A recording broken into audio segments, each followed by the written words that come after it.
இறைவா, நீயே அனைத்தும். ஈரேழு உலகத்தையும் காத்து அருளக்கூடிய நமச்சிவாயன் வாக்கு.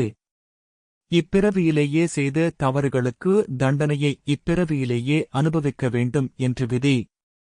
யான் கட்டளை இட்டுவிட்டேன் நவகிரகங்களுக்கு. நவகிரகங்கள் விடாது என்பேன். சித்தன் அருள் 1006 ராமேஸ்வரத்தில் சிவபெருமான் வாக்கு. நமச்சிவாயம் யான் இயம்புகின்றேன். பின் மறைமுகமான பல இன்னல்களும் இவ்வுலகத்தில் வரும் என்பேன்.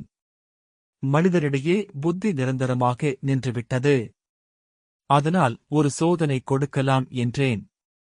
நீங்களே பார்த்துவிட்டீர்கள். யானும் வருடங்களாக இங்கு இருந்து பின் அனைவரையும் பார்த்து கொண்டுதான் இருக்கின்றேன். அவரவர் இஷ்டத்துக்கு ஏற்ப பணத்தைத்தான் மதிக்கின்றனர்.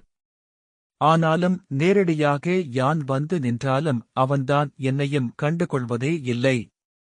இதற்குப் பெயர்தான் பக்தியா? பக்தி செலுத்த கோபங்கள், தாபங்கள் விலக்க வேண்டும் என்றால்தான் என்னை அடையலாம். யான் நல்முறையாய் செய்வேன் என்று உணர்ந்து அகத்தியனும் பூமியில் சுற்றிக் கொண்டிருக்கின்றான் என்பேன். ஆனாலும் அகத்தியனை வழிபடு என்று சொல்லியெல்லாம் போய் பித்தலாட்டங்கள். யான் ஏற்கனவே அகத்தியனுக்கு சொல்லிவிட்டேன். ஆனால் அகத்தியனோ, பார்ப்போம், என் பக்தர்கள் மெய்யானவர்கள் இவ்வுலகில் உண்டு என்றான். ஆனாலும் ஒவ்வொரு இடத்திலும் பார்த்தால் ஐயோ என்கிற நிலைமை அவந்தனுக்கு தோன்றுகின்றது. சிவனே, அப்பனே என்றெல்லாம் என்னை பூ உலகிலிருந்து அழைக்கின்றான். ஆனாலும் பார்ப்போம் என்றுதான் உலா வந்து கொண்டிருக்கின்றான் அகத்தியனும்.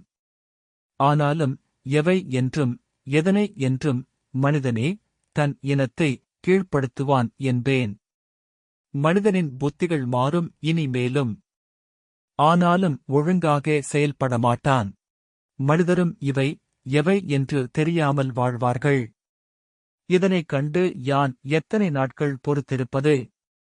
என் இடத்திலே வந்து கூட சில கேள்விகள் கேட்கின்றனர்.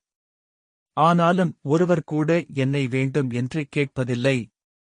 ஒரு இல்லோன் கூட இங்கு வந்து நிம்மதியாக வழிபட அனுமதிப்பதில்லை. அன்பை அன்றி வேறு ஒன்றை யாங்கள் எதிர்பார்ப்பதில்லை. அப்பனே, இவ்வுலகில் உண்மையான பக்தியை விட பொய்யான பக்தியே நிலவுகின்றது. இத்தனையும் யான் பொறுத்து பார்த்தேன். எவை என்று கூற நிச்சயம் தண்டனை உண்டு என்பேன். இப்பிறவியிலேயே செய்த தவறுகளுக்கு தண்டனையை இப்பிறவியிலேயே அனுபவிக்க வேண்டும் என்று விதி. யான் கட்டளை இட்டுவிட்டேன் நவகிரகங்களுக்கு. நவகிரகங்கள் விடாது என்பேன். ஒவ்வொருவரும் மனசாட்சிப்படி நடக்க நன்மைகள் விளையும். தவறு செய்தால் அவந்தனுக்கு அப்பொழுதே தண்டனையை யானே கொடுப்பேன் என்றேன்.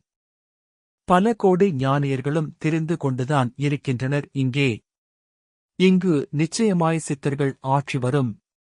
இங்கேயே பல ஞானியர்களும் தவம் செய்து கொண்டுதான் இருக்கின்றனர்.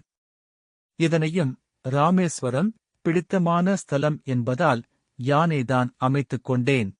இதன் சரித்திரத்தை யாரும் சரியாக கணிக்கவில்லை என்பேன். எப்பொழுது ராமனும் சீதையும் இங்கு வருவார்கள் என்பதும் எந்தனுக்கு தெரியும். சித்திரை மாதத்தில் ராமனும் சீதையும் வந்து வணங்கி பின் நல்முறையாய் இங்கே உறைவார்கள். ராமனுக்கு விடிவுகாலம் இங்கிருந்துதான் ஏற்பட்டது என்பேன். எமது ஆசிகள் அனைவருக்கும் உண்டு.